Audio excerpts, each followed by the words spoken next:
The older matters which had made the sculptor's dream and bas-relief so significant to my uncle formed the subject of the second half of his long manuscript. Once before, it appears, Professor Angel had seen the hellish outlines of the nameless monstrosity, puzzled over the unknown hieroglyphics, and heard the ominous syllables which can be rendered only as Cthulhu, and all this in so stirring and horrible a connection that it is small wonder he pursued young Wilcox with queries and demands for data. The earlier experience had come in 1908, 17 years before, when the American Archaeological Society held its annual meeting in St. Louis. Professor Angel, as befitted one of his authority and attainments, had had a prominent part in all the deliberations, and was one of the first to be approached by the several outsiders who took advantage of the convocation to offer questions for correct answering and problems for expert solution. The chief of these outsiders, and in a short time the focus of interest for the entire meeting, was a commonplace-looking middle-aged man who had traveled all the way from New Orleans for certain special information unobtainable from any local source. His name was John Raymond Legrasse, and he was by profession an inspector of police. With him he bore the subject of his visit, a grotesque, repulsive, and apparently very ancient stone statuette whose origin he was at a loss to determine. It must not be fancied that Inspector Legrasse had the least interest in archaeology. On the contrary, his wish for enlightenment was prompted by purely professional considerations. The statuette, idol, fetish, or whatever it was, had been captured some months before in the wooded swamps south of New Orleans during a raid on a supposed voodoo meeting, and so singular and hideous were the rites connected with it, that the police could not but realize that they had stumbled on a dark cult totally unknown to them, and infinitely more diabolic than even the blackest of the African voodoo circles. Of its origin, apart from the erratic and unbelievable tales extorted from the captured members, absolutely nothing was to be discovered.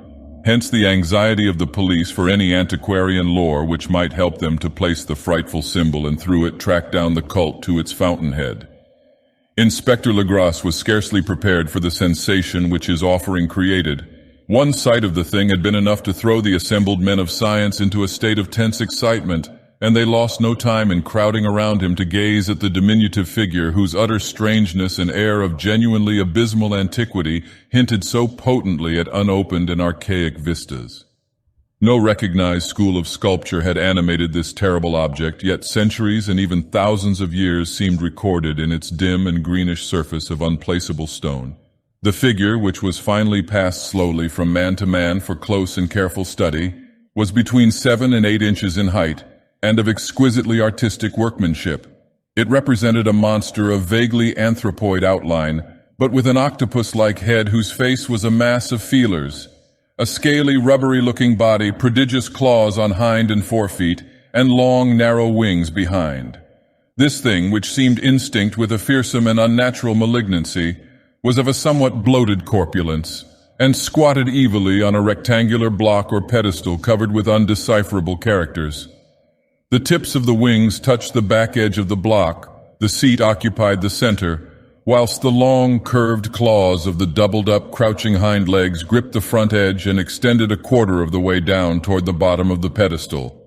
The cephalopod head was bent forward, so that the ends of the facial feelers brushed the backs of huge forepaws which clasped the croucher's elevated knees. The aspect of the whole was abnormally lifelike, and the more subtly fearful because its source was so totally unknown. Its vast, awesome, and incalculable age was unmistakable, yet not one link did it show with any known type of art belonging to civilization's youth, or indeed to any other time.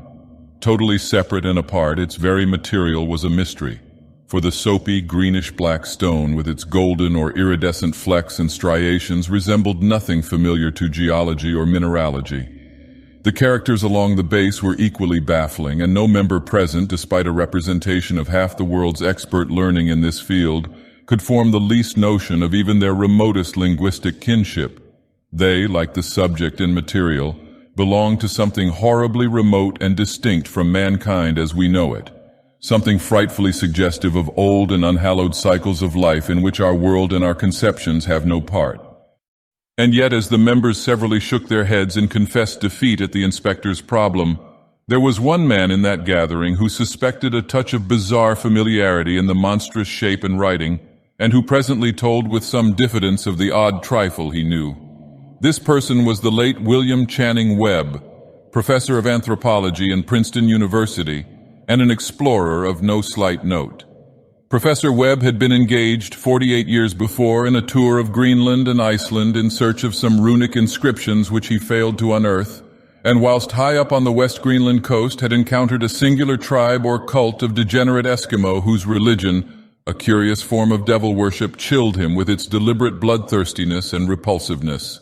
It was a faith of which other Eskimo knew little, and which they mentioned only with shudders, saying that it had come down from horribly ancient eons before ever the world was made. Besides nameless rites and human sacrifices, there were certain queer hereditary rituals addressed to a supreme elder devil or Tornasuk, and of this Professor Webb had taken a careful phonetic copy from an aged Angekok or wizard priest expressing the sounds in Roman letters as best he knew how. But just now of prime significance was the fetish which this cult had cherished and around which they danced when the aurora leaped high over the ice cliffs. It was, the professor stated, a very crude bas-relief of stone, comprising a hideous picture and some cryptic writing. And so far as he could tell, it was a rough parallel in all essential features of the bestial thing now lying before the meeting. This data, received with suspense and astonishment by the assembled members, proved doubly exciting to Inspector Legrasse, and he began at once to ply his informant with questions. Having noted and copied an oral ritual among the swamp cult worshippers his men had arrested, he besought the professor to remember as best he might the syllables taken down amongst the diabolist Eskimo. There then followed an exhaustive comparison of details and a moment of really awed silence when both detective and scientist agreed on the virtual identity of the phrase common to two hellish rituals, so many worlds of distance apart. What in substance both the Eskimo wizards and the Louisiana swamp priests had chanted to their kindred idols was something very like this, the word divisions being guessed at from traditional breaks in the phrase as chanted aloud, Funglui Maglunaf Cthulhu Rilya Wuganagul Ftan.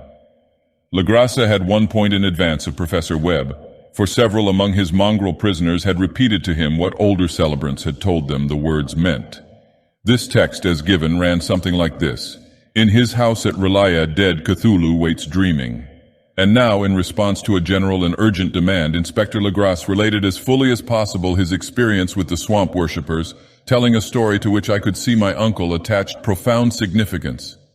It savored of the wildest dreams of mythmaker and theosophist, and disclosed an astonishing degree of cosmic imagination among such half-castes and pariahs as might be least expected to possess it. On November 1st, 1907, there had come to the New Orleans police a frantic summons from the swamp and lagoon country to the south. The squatters there, mostly primitive but good-natured descendants of Lafitte's men, were in the grip of stark terror from an unknown thing which had stolen upon them in the night. It was voodoo, apparently, but voodoo of a more terrible sort than they had ever known. And some of their women and children had disappeared since the malevolent tom-tom had begun its incessant beating far within the black-haunted woods where no dweller ventured. There were insane shouts and harrowing screams, soul-chilling chants and dancing devil flames. And the frightened messenger added, the people could stand it no more. So a body of 20 police, filling 2 carriages and an automobile, had set out in the late afternoon with the shivering squatter as a guide. At the end of the passable road they alighted and for miles splashed on in silence through the terrible cypress woods where day never came. Ugly roots and malignant hanging nooses of Spanish moss beset them, and now and then a pile of dank stones or fragment of a rotting wall intensified by its hint of morbid habitation, a depression which every malformed tree and every fungus islet combined to create. At length the squatter settlement, a miserable huddle of huts, hove in sight, and hysterical dwellers ran out to cluster around the group of bobbing lanterns. The muffled beat of tom-toms was now faintly audible far, far ahead, and a curdling shriek came at infrequent intervals when the wind shifted. A reddish glare, too, seemed to filter through the pale undergrowth beyond endless avenues of forest night. Reluctant even to be left alone again, each one of the cowed squatters refused point-blank to advance another inch toward the scene of unholy worship. So Inspector Legrasse and his 19 colleagues plunged on unguided into black arcades of horror that none of them had ever trod before. The region now entered by the police was one of traditionally evil repute, substantially unknown and untraversed by white men. There were legends of a hidden lake unglimpsed by mortal sight, in which dwelt a huge, formless, white polypoous thing with luminous eyes, and squatters whispered that bat-winged devils flew up out of caverns in inner earth to worship it at midnight. They said it had been there before d'Iberville, before La Salle, before the Indians, and before even the wholesome beasts and birds of the woods. It was nightmare itself, and to see it was to die. But it made men dream, and so they knew enough to keep away. The present voodoo orgy was indeed on the merest fringe of this abhorred area, but that location was bad enough. Hence, perhaps the very place of the worship had terrified the squatters more than the shocking sounds and incidents. Only poetry or madness could do justice to the noises heard by Legras's men as they plowed on through the black morass toward the red glare and the muffled tom-toms. There are vocal qualities peculiar to men and vocal qualities peculiar to beasts, and it is terrible to hear the one when the source should yield the other. Animal fury and orgiastic license here whipped themselves to demoniac heights by howls and squawking ecstasies that tore and reverberated through those nighted woods like pestilential tempests from the gulfs of hell.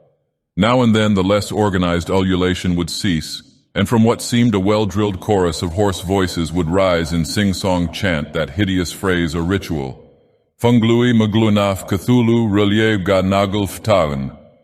Then the men, having reached a spot where the trees were thinner, came suddenly in sight of the spectacle itself. 4 of them reeled, 1 fainted, and 2 were shaken into a frantic cry which the mad cacophony of the orgy fortunately deadened. Legras dashed swamp water on the face of the fainting man, and all stood trembling and nearly hypnotized with horror. In a natural glade of the swamp stood a grassy island of perhaps an acre's extent, clear of trees and tolerably dry. On this now leaped and twisted a more indescribable horde of human abnormality than any but a Sime or an Angarola could paint. Void of clothing, this hybrid spawn were braying, bellowing, and writhing about a monstrous ring-shaped bonfire, in the center of which, revealed by occasional rifts in the curtain of flame, stood a great granite monolith some 8 feet in height, on top of which, incongruous with its diminutiveness, rested the noxious carven statuette. From a wide circle of 10 scaffolds set up at regular intervals with the flame-girt monolith as a center hung, head downward, the oddly marred bodies of the helpless squatters who had disappeared. It was inside this circle that the ring of worshippers jumped and roared, the general direction of the mass motion being from left to right in endless bacchanal between the ring of bodies and the ring of fire. It may have been only imagination, and it may have been only echoes which induced one of the men, an excitable Spaniard, to fancy he heard antiphonal responses to the ritual from some far and unillumined spot deeper within the wood of ancient legendry and horror.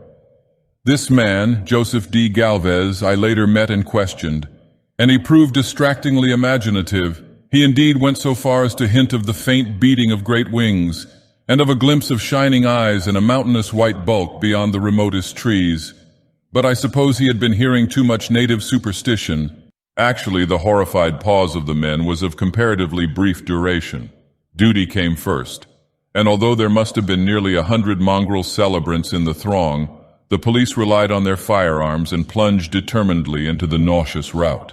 For 5 minutes, the resultant din and chaos were beyond description. Wild blows were struck, shots were fired, and escapes were made. But in the end, Legras was able to count some 47 sullen prisoners whom he forced to dress in haste and fall into line between 2 rows of policemen. 5 of the worshippers lay dead, and 2 severely wounded ones were carried away on improvised stretchers by their fellow prisoners. The image on the monolith, of course, was carefully removed and carried back by Legras. Examined at headquarters after a trip of intense strain and weariness, the prisoners all proved to be men of a very low, mixed-blooded, and mentally aberrant type. Most were seamen, and a sprinkling of Negroes and mulattoes, largely West Indians or Brava Portuguese from the Cape Verde Islands, gave a coloring of voodooism to the heterogeneous cult. But before many questions were asked, it became manifest that something far deeper and older than Negro fetichism was involved. Degraded and ignorant as they were, the creatures held with surprising consistency to the central idea of their loathsome faith. They worshipped, so they said, the great old ones who lived ages before there were any men, and who came to the young world out of the sky. Those old ones were gone now, inside the earth and under the sea, But their dead bodies had told their secrets in dreams to the first men who formed a cult which had never died. This was that cult, and the prisoners said it had always existed and always would exist, hidden in distant wastes and dark places all over the world until the time when the great priest Cthulhu, from his dark house in the mighty city of R'lyeh under the waters, should rise and bring the earth again beneath his sway. Someday he would call when the stars were ready, and the secret cult would always be waiting to liberate him. Meanwhile, no more must be told. There was a secret which even torture could not extract. Mankind was not absolutely alone among the conscious things of earth, for shapes came out of the dark to visit the faithful few. But these were not the great old ones. No man had ever seen the old ones. The carven idol was great Cthulhu, but none might say whether or not the others were precisely like him. No one could read the old writing now, but things were told by word of mouth. The chanted ritual was not the secret. That was never spoken aloud, only whispered. The chant meant only this: in his house at R'lyeh, dead Cthulhu waits dreaming. Only 2 of the prisoners were found sane enough to be hanged, and the rest were committed to various institutions. All denied a part in the ritual murders and averred that the killing had been done by black-winged ones which had come to them from their immemorial meeting place in the haunted wood. But of those mysterious allies no coherent account could ever be gained. What the police did extract came mainly from an immensely aged mestizo named Castro, who claimed to have sailed to strange ports and talked with undying leaders of the cult in the mountains of China. Old Castro remembered bits of hideous legend that paled the speculations of theosophists and made man and the world seem recent and transient indeed. There had been eons when other things ruled on the earth, and they had had great cities. Remains of them, he said the deathless Chinaman had told him, were still to be found as cyclopean stones on islands in the Pacific.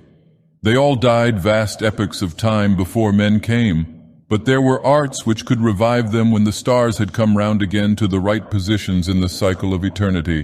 They had indeed come themselves from the stars and brought their images with them. These great old ones, Castro continued, were not composed altogether of flesh and blood. They had shape, for did not this star-fashioned image prove it? But that shape was not made of matter. When the stars were right, they could plunge from world to world through the sky. But when the stars were wrong, they could not live. But although they no longer lived, they would never really die. They all lay in stone houses in their great city of R'lyeh, preserved by the spells of mighty Cthulhu for a glorious resurrection when the stars and the earth might once more be ready for them. But at that time, some force from outside must serve to liberate their bodies. The spells that preserved them intact likewise prevented them from making an initial move, and they could only lie awake in the dark and think whilst uncounted millions of years rolled by. They knew all that was occurring in the universe, but their mode of speech was transmitted thought. Even now they talked in their tombs. When, after infinities of chaos, the first men came, the great old ones spoke to the sensitive among them by molding their dreams, for only thus could their language reach the fleshly minds of mammals. Then whispered Castro, those first men formed the cult around small idols which the great ones showed them, idols brought in dim eras from dark stars. That cult would never die till the stars came right again, and the secret priests would take great Cthulhu from his tomb to revive his subjects and resume his rule of earth. The time would be easy to know, for then mankind would have become as the great old ones, free and wild and beyond good and evil, with laws and morals thrown aside and all men shouting and killing and reveling in joy. Then the liberated old ones would teach them new ways to shout and kill and revel and enjoy themselves, and all the earth would flame with a holocaust of ecstasy and freedom.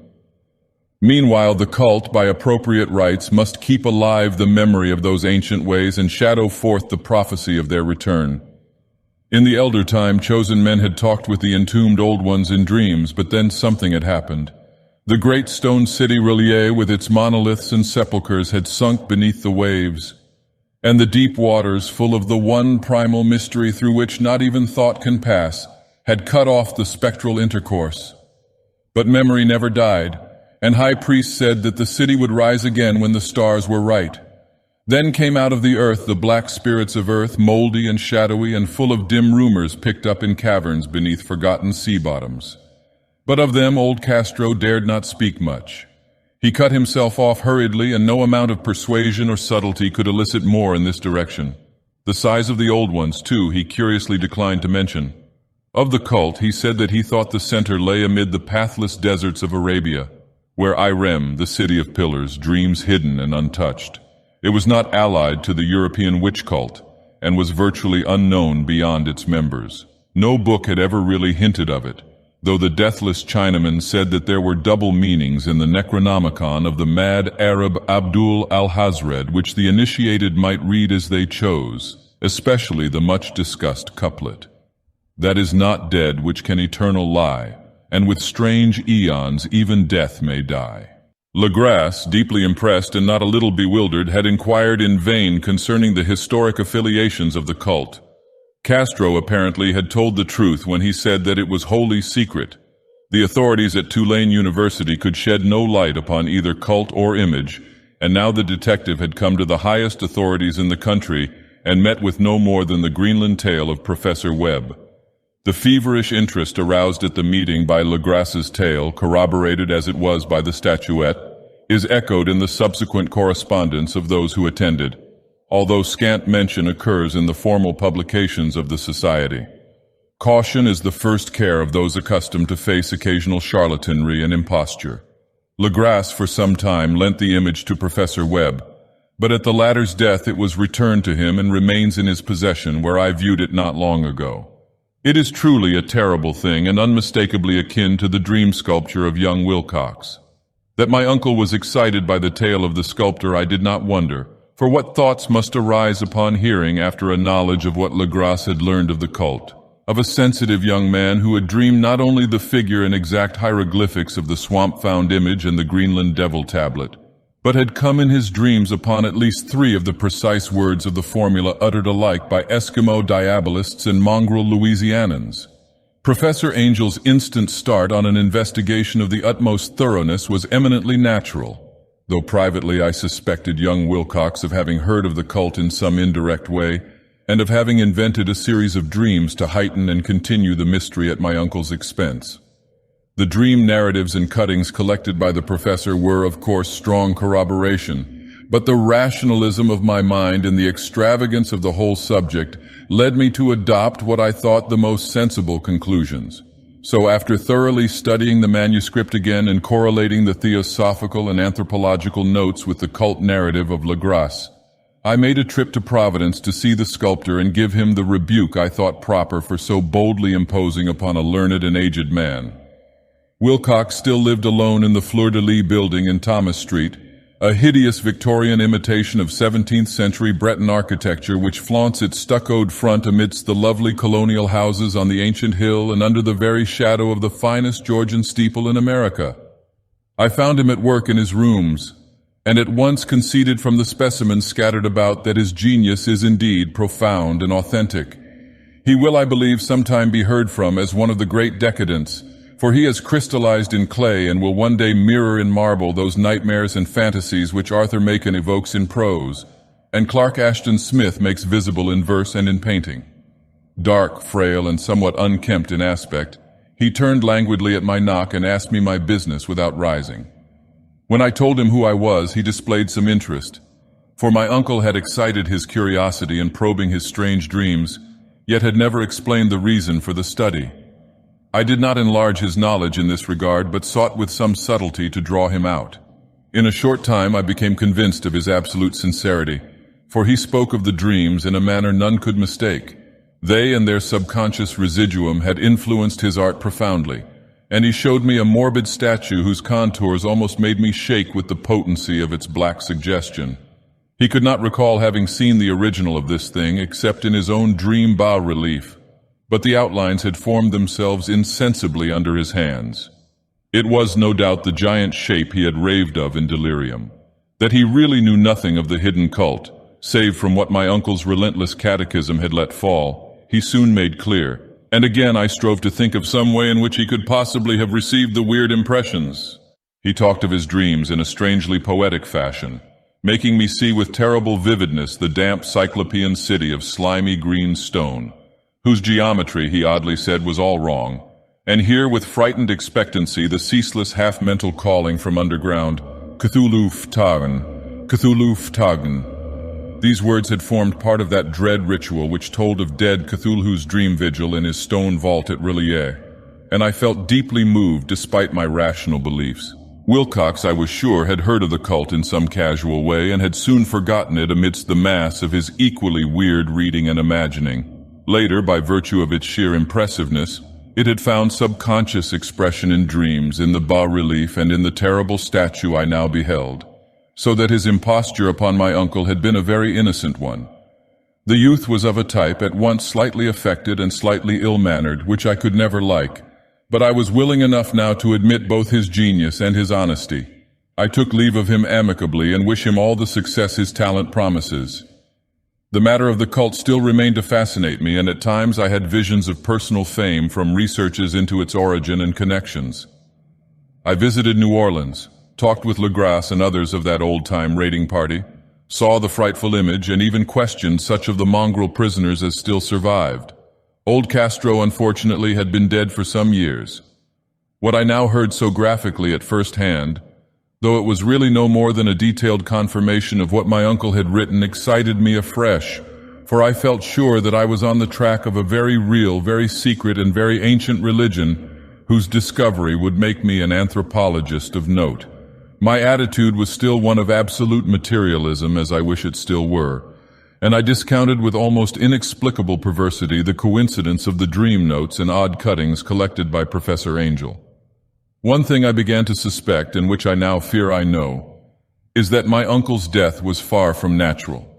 He fell on a narrow hill street leading up from an ancient waterfront swarming with foreign mongrels after a careless push from a Negro sailor. I did not forget the mixed blood and marine pursuits of the cult members in Louisiana, and would not be surprised to learn of secret methods and poison needles as ruthless and as anciently known as the cryptic rites and beliefs. Legras and his men, it is true, have been let alone, but in Norway a certain seaman who saw things is dead. Might not the deeper inquiries of my uncle after encountering the sculptor's data have come to sinister ears? I think Professor Angel died because he knew too much or because he was likely to learn too much. Whether I shall go as he did remains to be seen, for I have learned much now.